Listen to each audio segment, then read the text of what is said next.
पुण्यात्मा जो होती है ना, पिछले जन्मों के बहुत पुण्यकर्मी प्राणी होते हैं, उनको काल इसी कसूती जगह फिट करेगा कि उस इसी जगह फंसा देगा कि उसने निकालो कौन निकाल लगा के।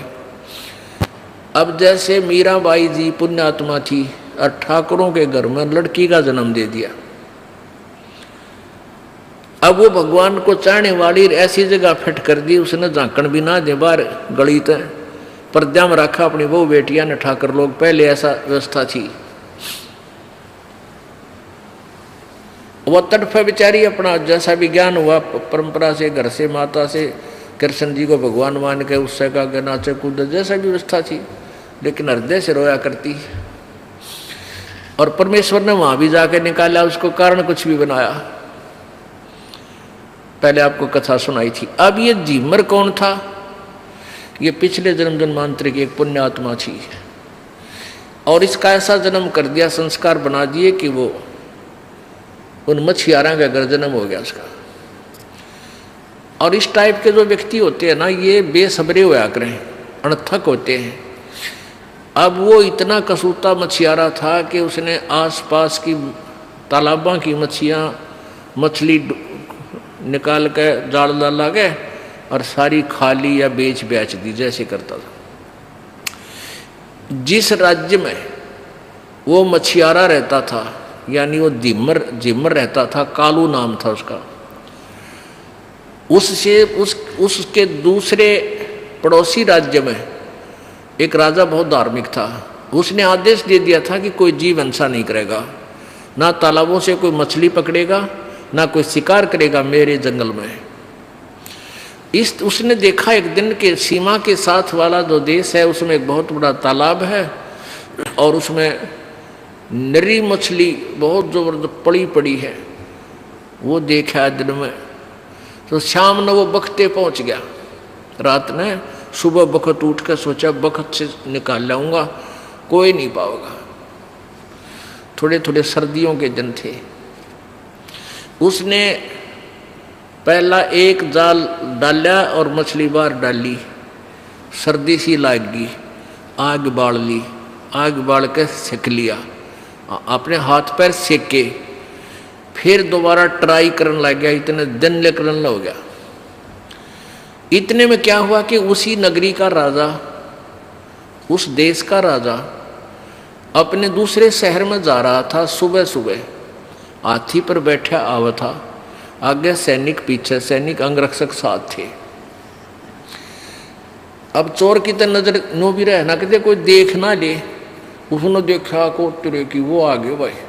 अब एकदम काफिला ऐसे मोड़ खा गया, नू आ रहा था रास्ते से, जंगल होते बन होते थे, एकदम नो टर्न किया, सारा ही 100-200 फुट की दूरी पर उसने देखा ये तो आगे भाई। अब उनको तो ध्यान नहीं था, उसका ध्यान गया कि मर गया आज तक तू, यो राजा आ गया, ये तो फांसी दे है, जो कोई फांसी की सजा देता है जो जीव हिंसा करता पकड़ ले। अब उसने सोचा अब क्या करूँ, वो मछली तो सारी धका दी, जल में डाल दी, और वो जो उसने आग बना के सेका था वो धुआं सा बन गया।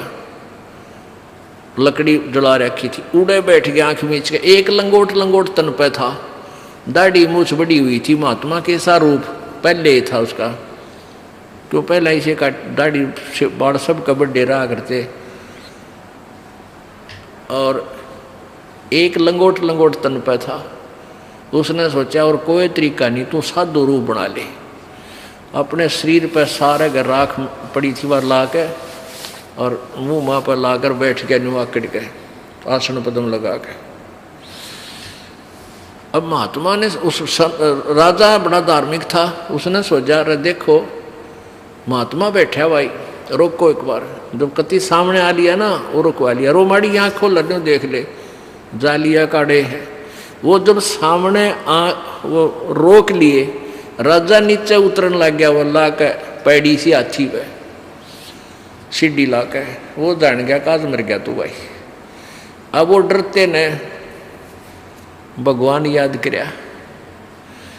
अब भगवान याद किया कि डरते घी बंद की रो समाधि लागी। ये पिछले पर संस्कार होते हैं, वो तो बस सुकड़ गया भीतर ने। वह सुरती ऊपर न चढ़ गई। राजा आया, प्रणाम करया, राम राम करी, ना बोलिया कि मैं डरता ना बोला। तो राजा ने सोची वे संत साधु को गणा नहीं छेड़ना चाहिए। प्रणाम करया, राख ठाई, माथे गलाई, चरण छुए और 5-7 सोने की मोहरें उस धूने पर बैठ करके राजा चल पड़ा। अब उसकी चढ़गी सुरती, डरते कि कुछ पिछले संस्कार होते हैं पुण्यात्माओं। अब उसकी पत्नी ने सोचा, झिमर की ने, कि आज वो न्यू कह था मैं दूसरे राजा के तालाब से मछली पकड़ के ले आऊँगा, और वो तो वहाँ कहते हैं वो निषेध है मछली पकड़ना, कहीं तेरा पति पकड़ ना लिया हो। वो गई, उसने देखा वो तो बैठा नो आसन पद्म लगा कर समाधि चढ़ रही। अंदर देखा नज़ारे ऊपर के, दोपहर होगी, वो बैठा वहीं पर। उसकी पत्नी ने जाकर उसके पाछे तुम्हारा ऐसे दोनों हाथों का 2 हथड़े, और ने बोली तू आड़े बैठा रहेगा, बालक तन्ने खावेंगे। बन गया कि बाबा जी। इब उसने ने सोची, ने बोला जी मैं तो आज आया था, आज आया था मैं तो आज आया। उसने सोची वो राजा के जो है सेवक लागे इतने गड़न। ने बोला जी मैं तो आज आया था, पहली बार आया हूँ मैं तो आज, मैंने मछली ना पकड़ी है वह, मैं तुम्हें आ गया था। दुआ देखी, वो देखा उसकी पत्नी है पाछे ने। तो वो कहने लगा कि वो कहाँ गए, कौन राजा आया था, नहीं भी थे, कहाँ गए वह। अब वह बोली तो सपना देखा होगा तने। ने बोला ना सपना नहीं देखा, सच्ची देखी, सामने दृष्टि देखी। वो धोने के ऊपर वो सरफी डाल रखी, कुछ राख सी उड़ के उनके ऊपर होगी। उन्हें थोड़ी सी चमकी, हाथ मार के देखा, वो 7 मोर सोने की पाई। अब उसने विचार किया, पुण्यात्मा ना जाने कहते हैं ज्ञान कर गाम का, ज्ञान लागण कर गाम मारण का। जो कह रहे चमका ऐसा उस है, उस कैसा चमका सा लग गया, तेरा गजब हो गया।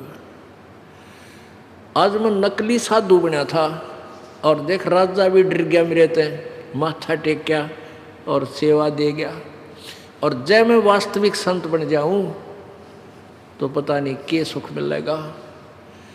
अपनी पत्नी ने बोला भगवान ये पकड़ सोना, सारे जीवन में मैं इतने कमाई नहीं कर सकता जो आज मालिक ने मुझे यहाँ दरवाजी, राज के बाद मैं मछली नहीं पकड़ूंगा। और अंदर क्योंकि संकल्प करे, मालिक कहते हैं मार मार खीर खिलाता, उसने डरता नहीं कहे भगवान आज बचा दे, आज पाछा कद्दे मछली नहीं पकड़ूं, कद्दे जीवन इंसान नहीं करो, आधा जान बचा दे। अपनी जान पावना जो मेरा पटा इंसान है, तो उसने वो संकल्प कर लिया। अब करना आगे दोनों जने, वह जब कहते हैं 3 लोग से तरपतना यो मन भोगी खसिया। उसकी पत्नी बोली क्या हो गया, सोना इतना तो ठीक है ले मिल गया, लेकिन काम करे बिना ना सरा कर जा, मछली ला पकड़ गए। वो सुबेरा रोटी बांध दे, वो गेर का जाड़ कंधे पे जा बैठा किसी की शीशम का नीचे, अरण्यों करे भगवान हे परमात्मा आप कैसे मिलोगे, हे भगवान मैंने बहुत पाप कर लिए, हे परमात्मा आप कैसे मिलोगे, मैंने यूँ भी ना पता आप मिलोगे कैसे, मैं वही विधि अपना लूँगा। अब रोज जा रोटी खा के खाली जाल उल्टा ले आवे, घर में लड़ाई रोज हो। अब कहते हैं परमात्मा सौछल सीधर मैं करूं अपने जन के काज। वो पूर्ण परमात्मा आए एक साधु रूप में, उनसे बात करी और कहा बेटा क्या चाहता है, कि भगवान महाराज जी मैंने भगवान परमात्मा पाने की कोई रास्ता बता दो, मैं बहुत पापी प्राणी हूँ, वो पाप मुझे आज दिखाई देते हैं जो मैंने अपने जीवन में कर लिए। तो परमात्मा ने कहा बेटा यो मंत्र जाप कराया करें। कहते हैं सो हम शब्द हम जग में लाए, सार शब्द हम गुप्त छुपाए। यो एक मंत्र उस झिमर को दे दिया परमेश्वर ने। परमात्मा ने किसी को तो टायर दे रखा है, किसी ताई स्टीयरिंग पकड़ा रखी है, कि इनकी रुचि बनी रहे। एक एक खिलौना दे रखा, उससे कुछ लाभ इनको होता रहा थोड़ा बहुत। तो ऐसे अब कालू झिम्मर उस परमात्मा द्वारा दिए गए मंत्र का जाप करता था। अब नारद जी को श्राप दे दिया कि 84 लाख योनियां भोगेगा। तो उसको बताया गया कि तू कैसे तेरा छुटकारा हो कि सुबह सुबह जा और सुबह इस दिशा में जाएगा। नारद जी को कहा, और सामने जो व्यक्ति प्रथम तुझे मिले उसी को गुरु बनाना। अब नारद जी जब सीधा जा रहे थे, सामने वो झिम्मर आ गया। लोग तो फिर भी झिम्मर ही समझ रहे थे, पर झिम्मर का काम करा नहीं था, वो धीमर नहीं था उस समय। लेकिन यह फीत के उतारे समाज बहुत दूर देर तो उतारे है। अब जैसे कोई सरपंच बन जाता है और उस योजना में या अगली योजना में वो फिर दोबारा सरपंच नहीं बनता, तो आजीवन उसको सरपंच की मोहर लाए रहा करें, हालांकि वो सरपंच नहीं होता उस समय। ऐसे ही वो धीमर नहीं था, फिर भी लोग उसको धीमरा कहा करते हैं जाति के आधार से। तो नारद जी देखा कि सामने गया तो वो झिम्मर पाया, अकरा इसने के गुरु बनाऊंगा। वापस आ गया। अगले दिन सोचा कल जाऊंगा, कल सुबह फिर गया, फिर वो ही मिला गया। तब उसको बताया, नारद को बताया गया कि इसको चरण छू ले, न तेरी शायद से। तब उस नारद को ने उसी को गुरु बनाया जो सामने नजर आया। तो उसने नारद को फिर ज्ञान बताया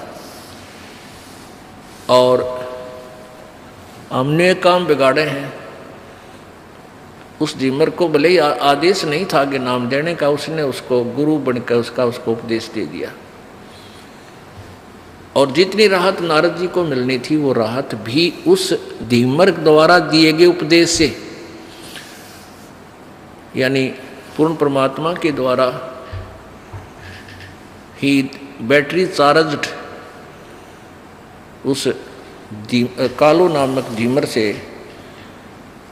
उसका कल्याण हुआ। कितना कल्याण, ये इनका कल्याण ये है स्वर्गता ही पहुंच जा, इतना ही कल्याण ये मानते हैं। तो पुण्यात्माओं, ऐसे हमने इस प्रत्येक कंसेप्ट को क्लियर करना है, क्योंकि इस मक्खन को गर्म करके शुद्ध घी बनाना है।